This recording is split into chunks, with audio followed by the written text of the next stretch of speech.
ahora vamos a hablar también de cuestiones judiciales, de lo que tiene que ver con los pasos intermedios, ¿no? En un proceso judicial. Y en este caso, en un proceso judicial penal, la importancia y de la aplicación de la mediación. Exactamente. Bueno, esto tuvo un cambio, por supuesto, con el nuevo Código Procesal, el Código Procesal Neuquino, y habla específicamente de la mediación. ¿Cómo tratar conflictos antes de llegar a un juicio y de qué manera sentar a las personas con un mediador en el medio, que justamente sea el que pueda tomar las decisiones al respecto, siendo alguien partícipe, escuchando ambas campanas, por supuesto, pero desde lo más neutral posible. Y esto se ha utilizado mucho en la ciudad de Neuquén, se utiliza mucho también en los conflictos juveniles, y es algo que vamos a empezar a desarrollar y vamos a empezar a desmenuzar. Por eso estamos bien acompañados por el director de mediación del Ministerio Público Fiscal de Neuquén, Ulf Christian Nordenstahl.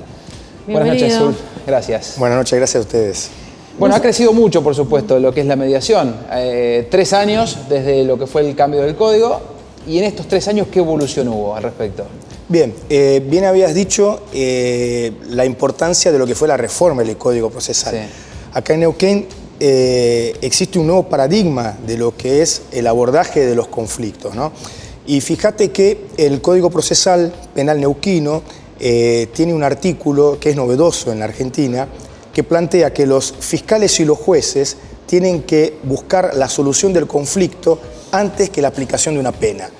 O sea que el juez y el fiscal tienen que estar abocados a la resolución del problema, del conflicto, antes que la resolución del expediente, de la causa, que muchas veces no tiene nada que ver con el conflicto original que ha llevado a que estas personas hayan tenido una causa judicial.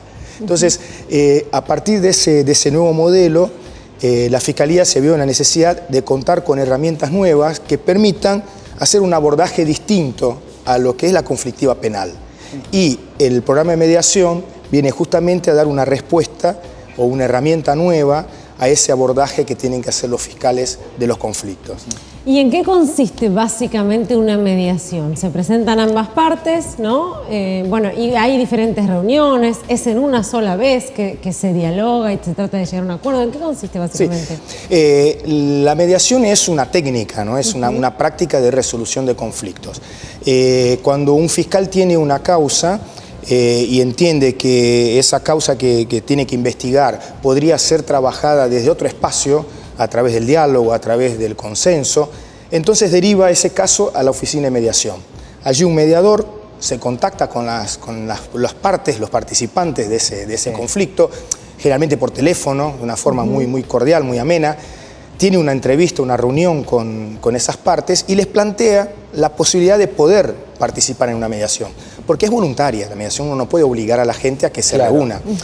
Y las personas entonces, al ver esa posibilidad de poder resolver el problema de una forma pacífica, dialogada, con la intervención de un tercero que colabora en la comunicación, o sea, colabora en la narrativa, en que puedan transmitir qué es lo que necesitan, qué es lo que les interesa, entonces pueden encontrarse, si así lo desean, y entonces junto con un mediador poder buscar alternativas que hagan superar esa situación que están viviendo. Por ejemplo, pongamos un ejemplo, ¿no? Una pelea entre porque alguno hace mucho ruido por la noche o por distintas circunstancias. Se convoca a los dos vecinos, tienen que ir con abogados, sin abogados, van solos. ¿Cómo sí, nuestro programa le da protagonismo a las partes, o sea, son las personas, los sujetos de carne y hueso, los que participan y ponen el cuerpo en resolver sus cuestiones. Acá lo que se busca es fomentar la autonomía de la voluntad, o sea, que las personas puedan ellas mismas buscar soluciones a sus problemas, ¿no?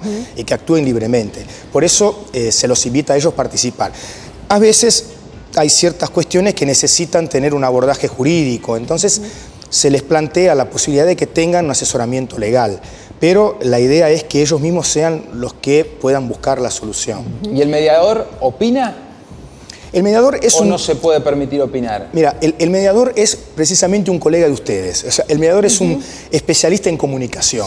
El mediador tiene que ayudar con técnicas, con herramientas especiales que se estudia, porque hay un estudio para eso. Tiene que colaborar con estas personas que no están tal vez pudiendo poner en palabras o poder expresarse o ponerse en el lugar del otro, comprender al otro, la posibilidad de poder escucharse, de poder hablar, de poder comunicarse. Y el mediador entonces en ese sentido es un interlocutor, un colaborador de ambos para la solución del problema. Pero no es el mediador el que plantea una solución. Claro. ¿Y la mediación es aplicable a cualquier delito? Muy buena pregunta, porque nosotros cuando hablamos de resolución de conflictos hablamos de conflicto. Y el delito, que es lo que lleva a la denuncia o lo que aparece en la carátula de un expediente, a veces es la punta del iceberg de un conflicto mayor. Claro. Ustedes van a ver, siempre en las noticias vemos noticias muy graves de homicidios o de situaciones muy de grande impacto social, que el motivo que ha llevado a eso fue una escalada de un conflicto que a veces es una situación menor, que si hubiera sido trabajado, abordada convenientemente en su momento, quizá no hubiera llegado a esa escala y a ese delito. Entonces, por ejemplo, para poner un ejemplo, una situación de violencia familiar, por ejemplo, uno de los dos sale, se emborracha, comete un delito, por ejemplo. ¿O qué ejemplo nos puedes dar de alguna mediación que haya Mira, tenido? cualquier delito que, por ejemplo, o sea, una cuestión de lesiones, ¿sí? Personas que se golpean, que se pelean y uno lesiona al otro. Quizás el conflicto es el pago del alquiler. O sea, el problema de ellos es que no pueden resolver el tema de que uno es inquilino del otro y eso ha llevado a una situación así. Un daño, alguien va y le rompe el parabrisas a la camioneta del vecino. ¿Por qué? Porque estacionó en el lugar donde él siempre pone su auto. Entonces, el conflicto muchas veces no tiene nada que ver con lo que es el delito en sí. Y lo que la persona quiere es que le repare el vidrio del parabrisas y el otro que no le estacione más en el lugar que tiene asignado para su vehículo. Entonces, la posibilidad de que poder encontrarse, poder plantear eso, que es lo que cada uno necesita y le interesa, puede llevar a que asuman compromisos que en el futuro evite situaciones como esta que estaban teniendo. Claro. Nos hablabas recién de la figura del mediador y de su conocimiento y de su estudio al respecto, de ser un comunicador, de escuchar a ambas partes y demás. Y me imagino, uno se le viene a la mente, que en cada mediación muchas veces las palabras pueden llegar a ir subiendo de tono. Se da por lo general que, no digo que haya una pelea entre medio, pero sí que no sea una reunión calma, tranquila. Mira, precisamente el hecho de que nosotros en nuestro modelo de trabajo tengamos reuniones y encuentros previos con cada una de las partes por separado, nos permite, como mediadores también, evaluar si está la posibilidad de poder realizar el encuentro. Más allá que ellos quieran encontrarse, si uno observa que hay indicadores de violencia o que hay dificultades que estamos palpando en que puedan llegar al encuentro, vamos a evitar esa situación. No se proponen eso. No.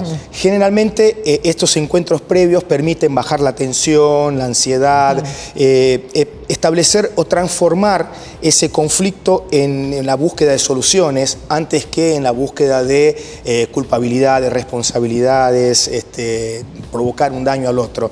Entonces, uno llega al encuentro ya con un recorrido realizado. Claro, conociendo un poco más a los involucrados. Sí, y que ellos también hayan podido elaborar todo eso que les está pasando personalmente y con la colaboración del mediador, y ya cuando están junto al otro, poder trabajar en positivo. O sea, es un encuentro colaborativo.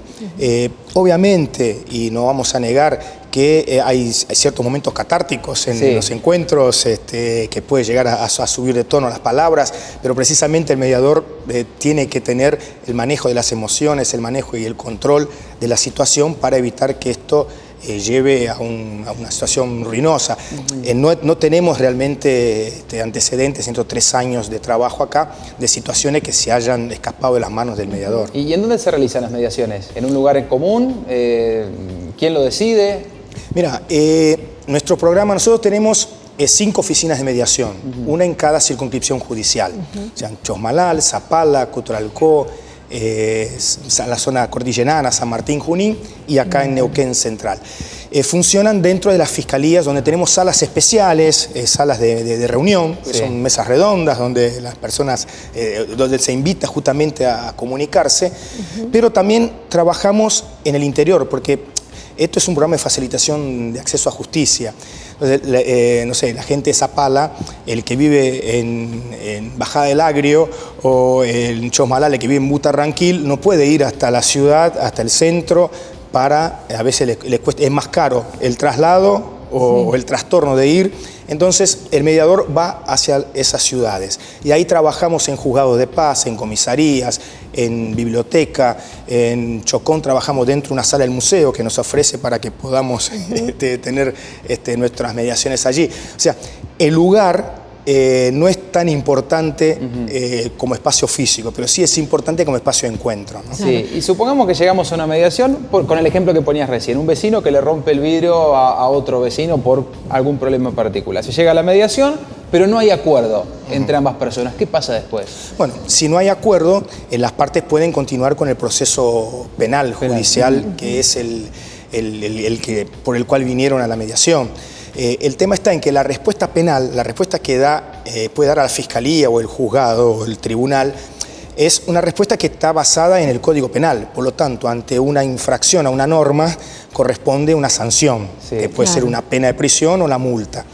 No está previsto dentro de esas sanciones la reparación del daño, por ejemplo, o la revinculación o el relacionamiento entre las partes.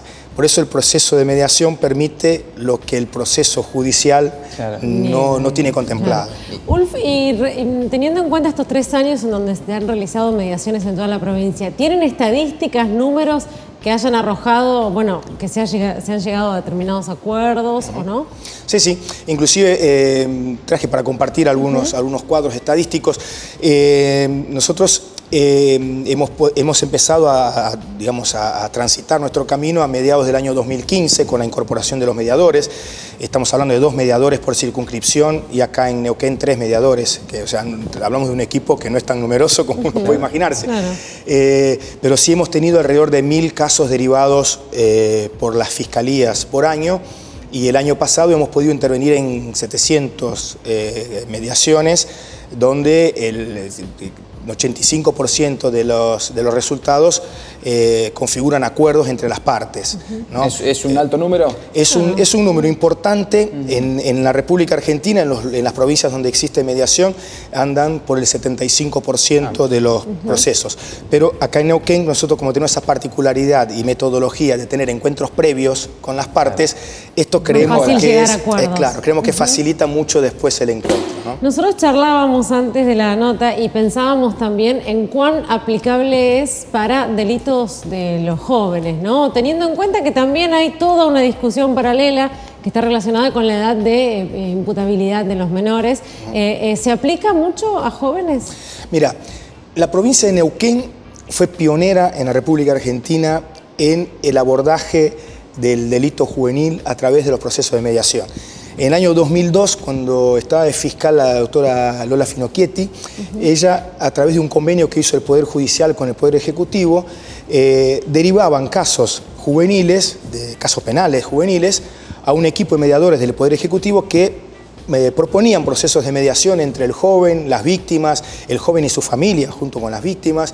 Y realmente fue un programa en la República Argentina muy considerado y copiado por otras provincias. En ese momento estaba en la provincia de Buenos Aires y realmente tomamos el ejemplo de Neuquén para implementar allá también, y en Tierra del Fuego también. Después, esto a partir del 2010 se descontinuó ese programa y con la reforma procesal, la ley de mediación incorpora al programa de mediación penal de la Fiscalía también los casos juveniles. Entonces, los fiscales en todas las circunscripciones de la provincia derivan casos de jóvenes que son protagonistas o son acusados de haber cometido un delito para que puedan participar de un proceso de mediación. Y realmente en el interior de Neuquén, por ejemplo, casi todos los casos de jóvenes y adolescentes están siendo derivados a las oficinas de mediación con resultados altamente satisfactorios. Ahí participan los jóvenes, se los invita a participar con algún adulto significativo, que puede ser un familiar o a veces un preceptor, un profesor de la escuela o el cura de una iglesia, o sea, algún adulto que sea representativo para este joven, para acompañarlo en el proceso. A las víctimas también a veces las víctimas también es otro joven, es otro adolescente, no siempre es un adulto. Y luego, si ellos están dispuestos, se realizan los encuentros. La particularidad del programa de mediación penal juvenil es el involucramiento de la comunidad. O sea, acá planteabas recién la cuestión de la baja imputabilidad de la edad de los jóvenes, ¿no? Es una forma de desligarse de los jóvenes, o sea, metámoslos presos, saquémoslos del medio y no nos ocupamos más. Mientras estén presos, nos olvidamos. El concepto es, o sea, el paradigma es diferente, es cómo incorporar a estos jóvenes que por alguna razón no están pudiendo ejercer sus derechos y que son sujetos de derechos, a que puedan participar de un proceso en el cual se los legitime como personas, como sujetos, que ellos puedan tomar decisiones, que ellos puedan ejercer su libertad, ejercer su autonomía. Y un proceso de mediación es precisamente eso, es un proceso en el cual la persona se siente realmente sujeto, se siente escuchada, se siente valorada, puede expresarse y puede tomar decisiones y compromisos. A veces la reparación de un daño, a veces un pedido de disculpas, a veces el compromiso de hacer alguna tarea comunitaria. Y por eso la comunidad es muy importante que participe. Por ejemplo, la escuela participa, los hospitales, las iglesias, los centros comunitarios, asociaciones vecinales, muchas veces participan de estos procesos de mediación, permitiendo que los jóvenes puedan cumplir alguna tarea, por ejemplo, dentro de su espacio, de su institución. Exactamente. Es increíble cómo a medida que va creciendo la sociedad, van cambiando las problemáticas, también los procesos judiciales se tienen que ir adaptando, ¿no? Porque quizás hablar de mediación en Neuquén hace, no sé, 20, 30 años atrás era una cosa, o en otra provincia, no sé cómo ves este camino. Mira, es increíble y llamativo esto, ¿no? Cuando hablamos de prácticas restaurativas, que es el fundamento de esto, y parece como que es algo nuevo, novedoso, si uno ve las comunidades originarias, o sea, uno ve la comunidad mapuche, la forma de resolver sus conflictos es precisamente a través del diálogo comunitario, de replantearse qué ha hecho esta sociedad o esta comunidad para que esto se produzca en su seno. Y se hacen cargo realmente de los problemas y buscan espacios donde pueda haber diálogo, donde circule la palabra, donde se busquen soluciones. Así que no es nada novedoso, estamos volviendo estamos recuperando prácticas sociales y prácticas comunitarias que fueron dejadas de lado cuando el Estado tomó un cierto protagonismo y despojó a las personas de poder ejercer ellos mismos y tomar sus decisiones, ¿no? Y resolver sus conflictos. Ustedes fíjense, uno ve las películas norteamericanas que dice Estado de Michigan contra fulano, Estado de Nueva York contra Mengano, o sea, es el Estado el que va en contra de la persona. Acá estamos diciendo, no, el Estado tiene que hacerse un costado y permitir que la misma comunidad, la misma sociedad sea la que participe de la toma de decisiones y pueda resolver sus problemas. Bueno, fíjate, sí, con los jurados populares también cómo se avanzó muchísimo, ¿no? Claro, recién nos nombraste un dato, el 85% de efectividad que tiene hoy en día lo que es la mediación. Y si hablamos de los motivos a los que se llega a la mediación, ¿cuál encabeza el ranking? Nombraste los jovencitos, los juveniles, los conflictos con los jóvenes. ¿Ese parece ser el tema principal de las mediaciones? En lo que es mediación juvenil, hay muchos casos en los cuales existe conflicto entre jóvenes, ¿sí? Es un número bastante importante, pero lo que más se encuentra son situaciones en las cuales hay jóvenes que se encuentran en una situación de vulnerabilidad, a veces el alcohol, a veces las drogas, provocan a que estos jóvenes, estas actitudes se generen y provoquen a veces mayor daño, ¿no? Esto es un tema que se tiene que abordar, no es un proceso de mediación tal vez con alguien que tenga adicciones el camino más propicio para poder trabajar, porque hay alguien que no puede manejar sus propios estímulos y sus propias, no puede comprometerse con su propia salud, de qué manera podría comprometerse con su vecino, ¿no? Entonces ahí sí hace falta mucho el acompañamiento de lo que son las instituciones de salud. Con respecto a los adultos, realmente es muy amplio el panorama, ¿no? Los conflictos son muy amplios. Sí, hay muchas situaciones que se dan en las comunidades, entre vecinos, en situaciones laborales, en situaciones familiares también, o sea, problemas en el interior de la familia que terminan repercutiendo y después judicializándose. Claro, claro. Bien, bueno, la verdad es que es muy interesante cómo se pueden aplicar diferentes técnicas, ¿no?, en estos procesos judiciales y los buenos resultados que ha tenido la provincia. Ulf, un placer. Gracias por estos minutos. Bueno, gracias a ustedes por permitir este espacio y bueno, a disposición para cuando necesiten o quieran un poco más de información. Muchísimas gracias. Ulf Cristian Nordenthal, director de mediación del Ministerio Público Fiscal de aquí de Neuquén.